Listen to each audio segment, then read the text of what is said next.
Morena e te whānau. So, it's a beautiful day here in Tāmaki.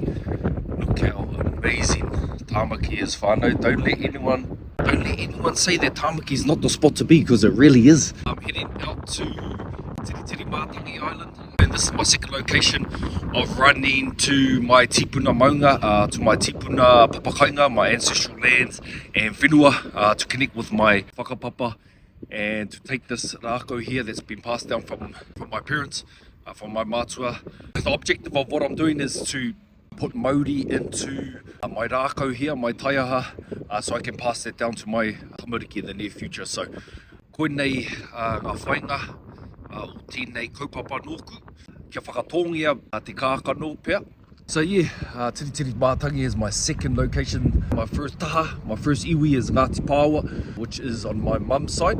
So for all you people out there that are from Pāwa, use, I guess, these videos and what I'm doing to tap back into your iwi, tap back into your hapu, because it's a beautiful iwi that we fall under if you're from Pāwa, he mana nui, and a lot of areas around Tāmaki, which I'm sort of just discovering. This is a new sort of beginning of unlocking and going on a journey of understanding my whakapapa tū Pāwa, which has been beautiful, because I am and have been brought up in Auckland. I actually didn't know until recently, recently, that Ngāti Pāwa is a lot of Tāmaki Makaurau. And in the near future, I'm going to head up north, which is another taha to me. So, you know, if you're Māori, you know you come from ngā haue whā if you're Māori. It's funny because when I talk to people, or especially Pākehā, they ask me, you know, where are you from, brother? And my reply to them is like, how long do you have for a kōrero? Because I'm from everywhere. I really encourage you guys to lean into that, learning and discovering your reo, your maunga, your iwi, your whānau, e ra momo mea katoa. So, yeah, see you on the other side. Kia ora whānau, so I've just made it to Tiritiri Matangi Island here. A beautiful, beautiful motu. Anei.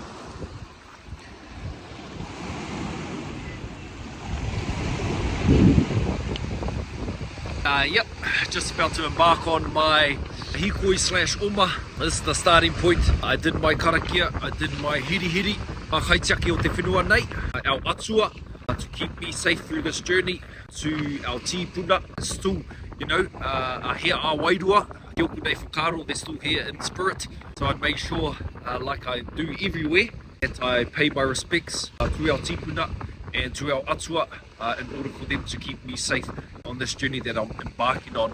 Tūturu whakapaua kia tēnā haumie hui.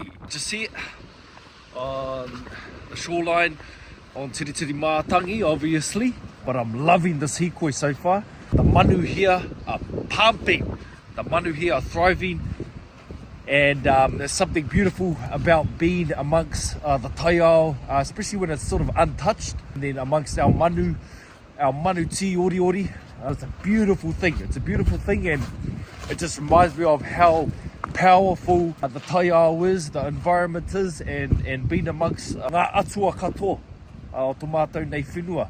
So just thought I'd share that. It makes it even more special that, you know, this is Tipuna Whenua as well, which is something that connects me to, you know, me embarking on this journey of life, and that's something that keeps me moving forward in the direction that I'm wanting to go. Tapping back into tipuna and tapping back into mahi o ngā tipuna, mahi o ngā atua, e ra momo mea, is something that, yeah, I'm just really enjoying, and it keeps me motivated, it keeps me going. So look how beautiful it is, whānau. Beautiful, beautiful. And this is just on the back doorstep of Tāmaki as well. Yeah, so look, oh my God, look at that. You know, it doesn't get any better. It doesn't really get any better. And it gets better, you know. Why it's so powerful is because of ancestral ties that I have to this whenua, and then ngā atua and e ra momo, you know, the talks and the pūrākau of that. So, ko tērā toku tino kai. Beautiful rakau in the te wānui tāne. I absolutely love being amongst te taiao. You can't beat it, whānau. You cannot beat it. the wairua, the connections of te ira tangata to ngā ira atua o te ira atua o tāne. You cannot beat that feeling of those two connections coming together. Honestly. Oof. Tō Tiritiri ki konei. Boom. I love tō Tiritiri. They're beautiful. Everything's just beautiful right now, eh? Those ones. But yeah. Connect back to the Taiaha whānau. Connect back to ngā atua.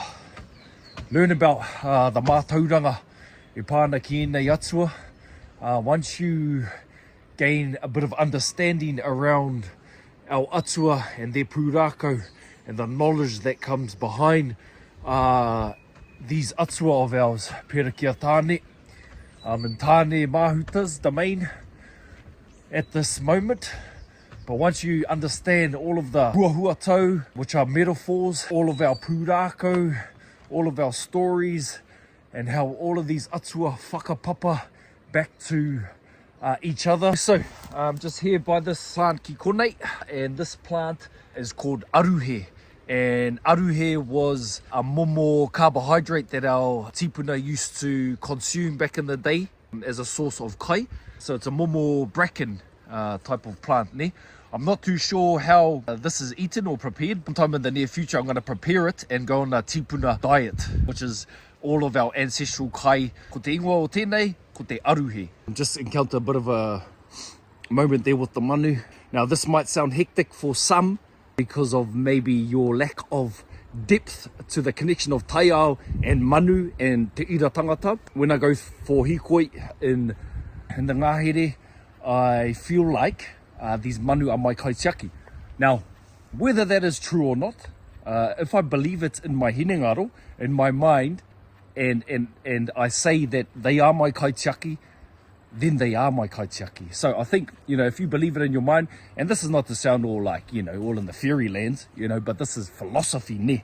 This is a deeper understanding of a higher sense perception of the physical realm of where I'm standing at the moment. These are things that I never used to share due to, I guess, fear of judgment of people thinking I am in fairyland, because I do make sure that I stay grounded in all of this mahi, of mahi awairua, spiritual realm and era momo. So I do make sure that I am, in the real world, so to speak. Engari, I asked for these manu to be my kaitiaki, and I was coming down this exit point here to the cliff. These manu started to have a kōrero with me. It might sound hectic, but I had a kōrero back to them. I said, tēnā koe. I acknowledge that they were there. I acknowledge that I'm on their whenua. They're the kaitiaki of this whenua. Nā rātou I kawea ngā wairua o mātou tipuna. Kei roto I a rātou, no reira. Look at this, look at this. Nah.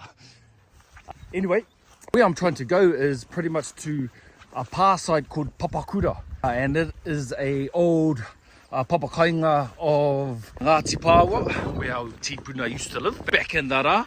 I want to actually get onto the pā site. I don't think it's accessible to public for, reasons of you don't want to, I guess it's a sacred place, he wāhi tapu. So, heoi, I believe that I am on a journey of empowerment of our iwi and of our tipuna and all of our mātauranga and all of that, all those sorts of things. So I'm going to try and find it and actually go onto the pā site itself. Remember, for a bigger reason. So I think, although it might not be accessible to the public, I believe I've been guided here from my tipuna for the oranga o tōku ake, but also for the oranga of our people. And so there's a tui up there.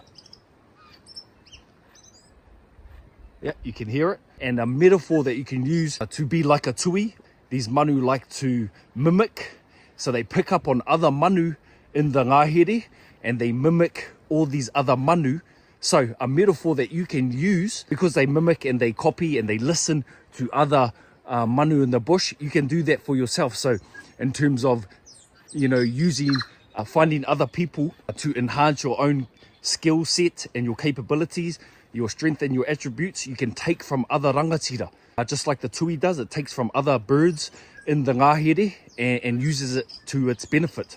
So that's what you can use as well as a person. You can go out and seek coaches, you know, or you can watch or follow people online these days, and you can take parts from them and try to implement it into your own personality or into your own mahi. Me pēra ki te tui.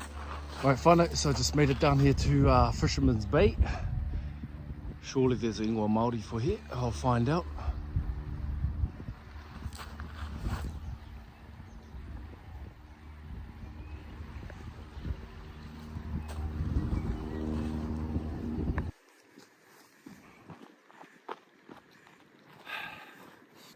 Tēnā tātou te whānau. So, okay, I will put out there was probably many other iwi that passed through, stayed on this motu. However, Ngāti Pāwa is mana whenua and has been acknowledged to be mana whenua of this whenua. So, hence why I'm here. Te whakatinanatanga o mātou tipuna. How to embody ancestral knowledge, how to whakatinana / embody what our tipuna used to do and put it into a modern day context. My mission is to gain knowledge, i.e. mātauranga Māori, mōhiotanga Māori of our tipuna, and place it into a modern day context. I'm a big believer in moving with the times and innovating, so I'm not stuck on the past.